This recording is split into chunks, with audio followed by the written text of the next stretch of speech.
Hey guys, welcome back to Electrical Car Repair Live. Thank you guys for watching and subscribing to the channel. In today's video guys, we'll work here on a BMW 3 Series guys, generation 2005-2013. That one will be E90, E91, E92, E93. And if you're trying to locate the fuse for your VANOS, okay, we'll show you where to find those for the VANOS solenoids.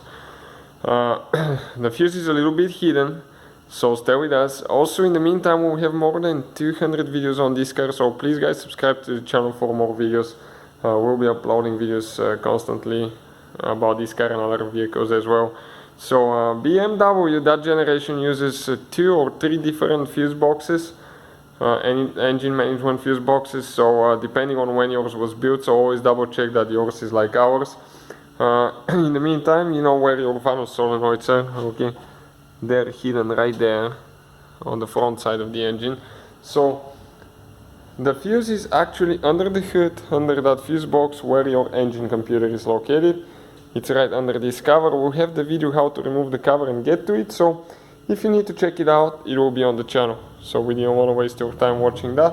Now, right here, inside the box, usually you'll find that fuse panel with 5 fuses. We pulled it up already so I can show you.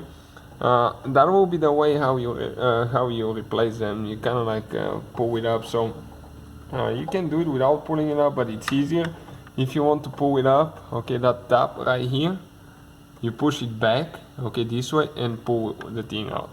After that, there is one clip here on the back, guys. Okay, that clip.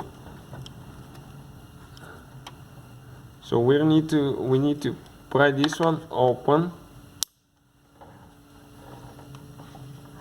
and while it's open, we need to pry the fuse block out. All 5 fuses come out at the same time, all 5 of them, as you can see, just like that. So now, in order to remove the fuses, here you have a few clips, 2 on the back side, 1 on the front here. You need to press those in and pull it out. We already got ours loose, so because I think sometimes takes like 5 minutes to do it. And fuse number 2, this is the second fuse from left to right. It's 30 amp fuse, is the one for the VANOS. Okay, this fuse right here. It actually does quite a few things, but if you're looking just for the VANOS fuse, this is it, guys. So if you need replacement fuses or parts, check out where we purchase our things from. Usually a really good price we get on parts. So we push it in with a replacement fuse if yours is burnt. Okay, close this one until it clicks. We will leave ours halfway open because I will be making another video for the other fuses so you can see what they're for. So hopefully guys, you know, it's something that will be helpful to you. After that, go ahead, make sure that all the fuses align and press it in. Okay, perfect. You hear that click, and that fuse box will need to be installed on the mount there, so you need to push it down, and don't forget to pull your cover as well. So thank you guys for watching us. Please subscribe to the channel for more videos, and see you guys next time.